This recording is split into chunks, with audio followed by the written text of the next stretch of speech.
Hello and welcome to Freedomstein Laboratory. Today is the 18th of December, 2025. And as you can see, everything's very different on this recording.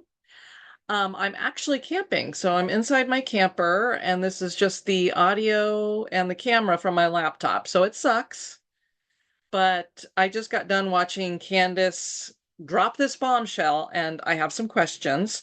She's brought her informant to the public. His name is Mitch. He has shared his story, and I want to share some of my thoughts on that to kind of catch us up to where we are right now.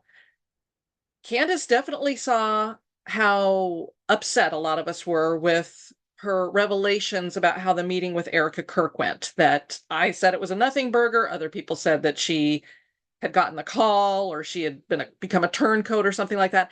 I didn't believe that about her. I just was like, wow, you got 4.5 hours with Erika Kirk and this is all we get. It just seemed like, I said, a nothing burger.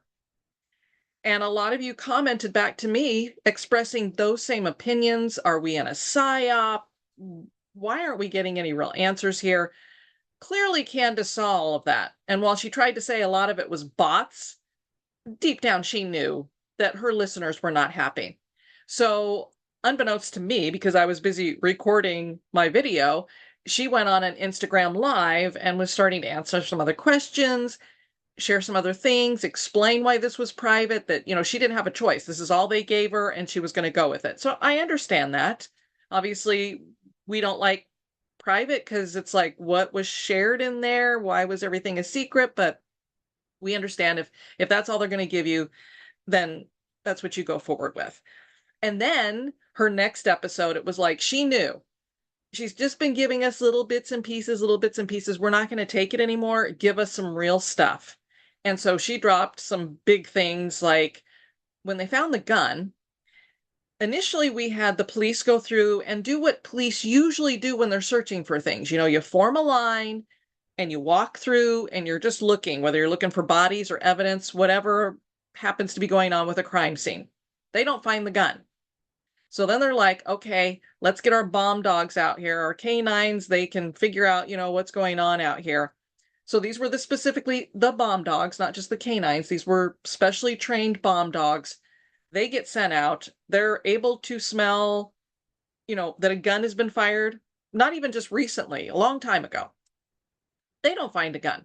So they bring the dogs back in. There's nothing in this field until these feds come over and start talking to the police and asking them, how long have you guys been on the force? Do you really know what you're doing? Can we bamboozle you?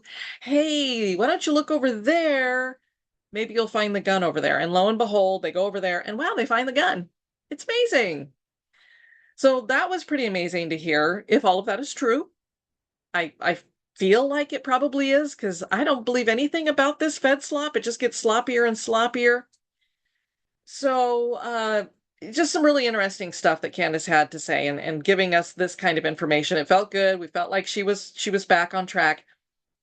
Now, with Mitch's interview today, I find myself one of the number one questions I have is, or maybe it's just a thought I have. Clearly, when Candace went into that meeting with Erika, she had already been talking to Mitch and she knows the bombshell that he is going to drop. And it's that he saw Erika Kirk at Fort Huachuca. So, Huachuca, I'm sorry. My wife had to correct me. She's actually been to this area, so she knows about it. Huachuca, which is not spelled any way that it sounds. So she knew going into that meeting with Erika Kirk that this guy claims that he saw Erika Kirk on that base and that she was with Brian Harpole and that they both got into this green truck. How in the world she did that meeting knowing that information, didn't share it with Erika, and I mean, we kind of all felt like she was giving Erika an easy out, and then she didn't mention TPUSA yesterday, so we're like, is she just leaving the bone on the ground? The dog is giving up that bone and moving on to something else? Clearly not. Clearly we're still looking at how TPUSA could be involved here. Now, what do I think about this Mitch guy? He looks like he could be former military. He's got the size on him. he definitely was saying a lot of the right things. I'm not in the military. I have a family that's military. My dad's a Vietnam vet. Most of my family's been Army, except for my grandmother was a Marine. Very proud of that during World War II. So I don't know about all these abbreviations and things like that, but I was looking up things as he was saying it, like what is GSA and stuff. And I'm keeping in the back of my mind that Valhalla, VFT, has knocked down a lot of the things that this guy was saying and saying this is BS. I need to talk to this guy. Well, this guy, Mitch, actually mentioned Valhalla and that he really likes his show and that he did give him a hard time. So, but he didn't say like, he's completely wrong about me, or hopefully he figures out that he's completely wrong about me, or I don't know. It's just kind of weird how he put that out there, but he's clearly watching all of the same stuff. So he seems legit. Candace says that his story checks out. Really, I want to see more proof than just some pictures. I would love to see, like, she said that he sent the metadata with it, and when she looked at the metadata and compared it. But again, we have to go based on what Candace is telling us. We need to have some like real evidence, concrete stuff put down in front of us. Because you can only tell me so long that you have an informant or that you've heard from this person and this person confirmed this and that you confirmed for yourself. I trust Candace. I'm on Team Candace. But sometimes you gotta give us some of the evidence to go with it. So I would have liked to have seen some of that metadata maybe, or something. Maybe he really was there. Here's my questions about Mitch's story. This is a guy who apparently was working with special forces, and now Valhalla says that special forces, that's only over here, Green Berets are the only special forces. The rest are special operations. When I looked all that stuff up, I found special forces operations, like all one words, or all one thing, special forces operations. So I'm like, it kind of seems like semantics to me. I understand you were special forces, like the official special forces, so you really take pride in that. You don't want anybody else taking that. So I get that. But for civilians, so if you say special forces, we're going to think all, the SEALs and all that stuff, the Green Berets. So it just seems like it's a semantics thing to me. So anyway, this guy supposedly was working with special forces. He was like 20 or whatever. And he's working down on the border with border agents. And somehow, I don't know if they were doing some kind of penetrating stuff, but they figured out there's this tunnel. And sure enough, and if you look back at the stories back then, they did find these cartel drug tunnels. Now, one of the questions I would have asked, he said when they were going through the tunnels, they found these photographs. And Valhalla had said, what, like photographs were hanging on the walls in these tunnels? Like where? And why were they putting photos in the tunnels? Now, maybe you would put photos in a tunnel because you want the cartels to know, hey, this guy that's with the border patrols on our side, so you know what he looks like, or this guy's not with us, so that you know what that person looks like. Or was this a pile of pictures? I wish Candace would have asked him, when you say there were photos or pictures, were they on the wall? Was this a pile of them you found somewhere? Were they in a box? Were they outside of the tunnel? They were inside the tunnel? Specifics. I want specifics. Okay, so I would have asked something like that. Then my big question is, obviously you gave them probable cause to get the warrants to go after these guys and dismantle this thing. And he said that he personally was incinerating, I don't even know how much cocaine and all this other guns and other evidence and stuff. And he just incinerated all this stuff. So of course they're going to be unhappy about that. And you clearly know that there's some bad guys that are on our side that are teaming up with the cartel. So you have some information there. So I see why they would want to give him some kind of protection about that. What I don't understand is this guy's telling a story of like the past 35 years, he's had this NDA, so he's not able to talk about something, but that he's had people come after him. Like the cartels have never left him alone and they keep coming after him. And I'm like, my question, if I'm Candace and I'm interviewing this guy and I'm trying to see if he's legit, because I don't believe crap. I mean, like I said, I'm into the paranormal and I'm an open-minded skeptic. So I come at everything skeptical and then you have to convince me. So I need this guy to really convince me. So my question would be, why does the cartel care about you? Like, what power do you have? You're not even in the military anymore. You're out of the military. You've moved away. It's, 20, 15 years later, 20 years later, 25 years later. Why do they care? Were they really pursuing you through that whole time and giving you a hard time? And the government wasn't helping you? Were you in witness protection? Were you not protected? How were they finding you? I mean, honestly, that part of his story, I don't know what to make out of it. Like the details of it fit for the beginning, but I don't understand that part. My other big questions: when he's on the base, what was his point of going on the base? Was it just so that he could get information to file a lawsuit against the government or the military because of what? What were you suing about? Like, how did they damage you? They didn't protect you and they were supposed to? Did they not uphold their end of the bargain? I understand why you waited this long, because you had the NDA. So finally that is gone. So now you can go to the military. But I still don't understand, like, what was the purpose or the point of you being there? Then supposedly they block you so you can't see who the important person is there. And then they interrogate you for 7 hours. About what? And they think you're a spy. Why? Why do they think this guy, who I would think they could look up your name and your story and be like, okay, we'll go back to this mission way back here. Sure enough, that's his name. He was involved. Let's look at the paperwork. What happened afterward? I would think they could line all that up and be like, okay, it makes sense that this guy is, coming here and he just wants some information. I don't understand why they do a 7-hour interrogation on this guy.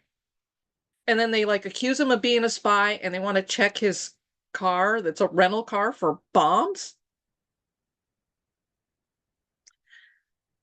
So I have to just put all away my like skepticism about that and listen to the main thing that he has, that's this bombshell. And I am going to go ahead and play this part here. And really, you need to watch all of Candace's thing to get a full feel for his story, but let's get the highlights here.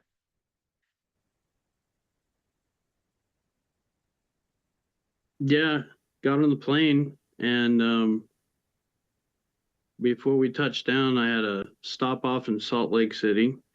By the time we wheeled down, we got the news about Charlie Kirk, and of course, that's been just all over the, all over the news. Everybody's watching it, and I don't think anybody's believing what the federal government's saying about it for sure, but what I noticed, I don't know these people from TPUSA. Never been associated. I could recognize Charlie Kirk probably, but what I started seeing come across and got more familiar once I saw a picture of somebody in a ponytail with those eyes. That was that person. They were there, and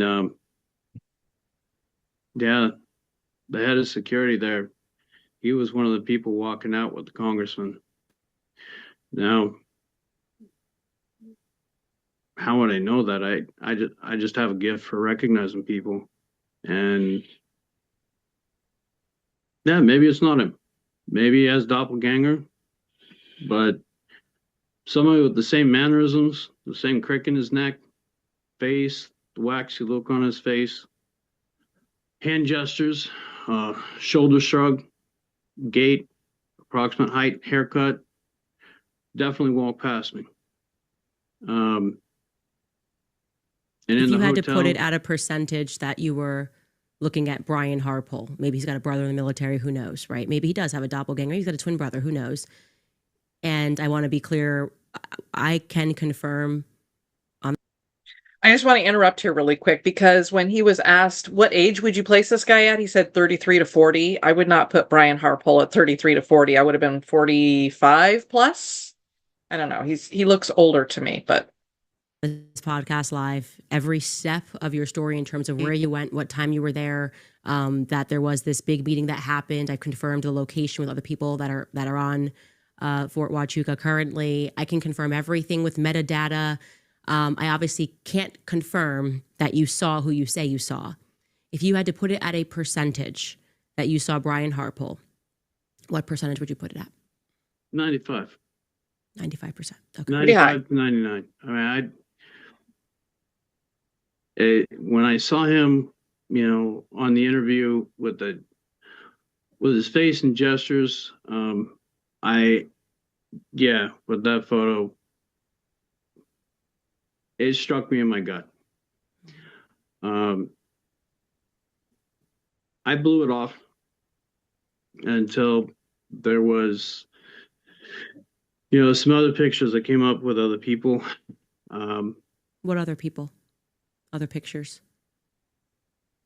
If you want me to say, there's a picture of Erika Kirk with a ponytail, and from her past.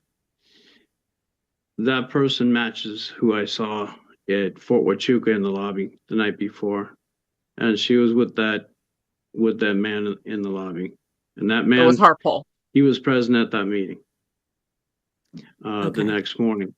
If you had to put it at a percentage that you saw that the girl in the ponytail matches the description of Erika Kirk, what percentage would you put that at? Those are really rare eyes. Yes, they are. Very distinctive. That's 95 to 99%. I can't imagine somebody else. Okay. So what I'm going to say, because obviously that's very... All right. And then Candace is obviously going to, she jumps in there and just says, I mean, she was very hesitant to put this out there because she doesn't want to put Mitch in danger. This is a huge bombshell. I mean, if what he is saying is true, and Erika Kirk and the chief of security were at this fort 2 days before Charlie Kirk is killed, why? Now, it doesn't mean that they were part of the meeting that was the next day. He saw them the night before. Were they a part of this meeting? Why were they there? Why would Erika Kirk be there? Why did Charlie Kirk not kiss Erika goodbye before he left that morning? Did he know something was up with Erika? Was she his honeypot? Was she a handler? I mean, what really sucks about what a lot of you who are listening and myself, what position we are in is that we know that what we are shown to be reality is not reality. Candace talked about her show, it's like we're in the Truman Show. And part of me was like, well, you're playing a character too, maybe, Candace. I don't know. I'm wondering if you're part of the Truman Show. Are we just all in one big simulation or movie? I ask myself that all the time. We know that there's so much we don't see and so many lies and so much BS. And you just have to wonder what this is. Now, what I really would love to believe is that this was just some big elaborate play to somehow protect Charlie Kirk. He is not dead. He's in witness protection somewhere. And that's why Erika doesn't seem to be grieving right. And that's why all of a sudden Candace seems very happy and giddy. Now I'm thinking she could be happy and giddy because she knew she had something on Erika and that Erika's loading her pants with a brick right now, having had this drop tonight. And TPUSA is scrambling. Maybe that's why she's giddy, or is she giddy because they told her, Charlie's really alive? I don't know. Dee Dee got a podcast. He is positive that Charlie Kirk is alive. I don't know. I know that for me personally, I believe that he was dead before he hit the ground. So I don't believe the stories that he was had a pulse at the hospital and they took him back to surgery. And here's the other thing, that when Candace had her episode the day after she revealed stuff about the Erika Kirk meeting, she also said that doctor, who I cannot get over the fact that his middle name is DuPont, one of the 13 bloodline families. I mean, you just can't make this stuff up. The guy's middle name is DuPont. Is he a member of the DuPont family, or did his parents just like the name DuPont and gave it to him as his middle name? I don't know. This is his mother's maiden name they gave to him as a middle name. They do that kind of thing, Anyway, he, came out and said, look, I didn't say any of these things that Andrew Colvett says I said. So I don't know if Andrew Colvett was given those talking points to put out on X and he was forced to do that because he's the spokesperson, or he just made all of that crap up. I don't know. But anyway, this surgeon said that he wanted to go back into the operating room to clean up Charlie Kirk's body before Erika came to see it because he just wanted to, have him be more dignified or something like that. And the feds wouldn't let him through. And then he's a big important guy. He gets somebody on the phone and they tell the feds to stand down and then he can go in there and do that. First of all, doctors do not clean up the bodies. They don't usually do the stitches, as far as I know, when they're doing a surgery. They leave that stuff for you guys over here can take care of the stitches and cleaning up everything. And if somebody dies, I mean, ER isn't necessarily what really happens, but usually they would whip their gloves off and throw them down and be upset because somebody died on their watch, and then somebody else is left to take care of that. So I don't understand, unless the surgeon knew it was Charlie Kirk and, just on a personal level was like, I loved this guy, or this is a great guy, I want to take care of the body. Fair enough, maybe that's the case. But otherwise, I don't know why a doctor would be like, let me back in there, I've got to clean up the body, get out of my way, I'm calling somebody to get you out of my way. That just sounds like a ludicrous story to me. Also, maybe the feds were blocking him because, hello, he was assassinated. The body is evidence. Why would you clean up a body? You probably shouldn't clean up a body before you get evidence, right? I don't know. It's just me. I would want to get the evidence. So yeah, we don't want you touching the body any further. You tried to save him. It's done. Move on. We'll take care of the body from here. So I don't know. What do you guys think? I mean, did Candace just drop a huge bombshell? And oh my gosh, it seemed like most of the people commenting under it totally buy it, and they're sending Mitch money right now. And I'm like, when we're talking about sending somebody money too, I just get really like, are you telling me a story for money? I don't know. I want to believe this guy. Well, actually, I don't want to believe him because I don't want to think that Erika Kirk is dirty and all this stuff. What I really would have loved is when he said that he saw somebody who was like, you could tell she had money, but she was dressed down. If he would have said she had these rings on her finger that made her look like, a televangelist wife, or, Super Bowl rings. They look like she had a bunch of Super Bowl rings on her fingers, because most women don't wear big gaudy rings like Erika Kirk does. They're like over the top. And so that to me would have been very key if he had said that. I have to assume since she was dressed down, she had her hair back in a ponytail, since he said looking at another picture of her in a ponytail, that was her. Her eyes are very distinctive. And I mean, the pictures that I've seen of her with her eyes now, it's like she looks possessed. So maybe he could see a little something behind those eyes too. I don't know. So do you guys have questions? Love to hear what your thoughts are. Am I the only one who is maybe not buying this story? Still wanting to see, I just need some more concrete stuff to convince me. I can't just have people tell me things and just believe us, believe us on this one, because we've been through it. Just believe us on 9/11. Just believe us on JFK. Just believe us on the moon landing. COVID. Just believe us. Epstein. He killed himself. Just believe us. And I can't do it anymore. Give us some evidence, some real stuff.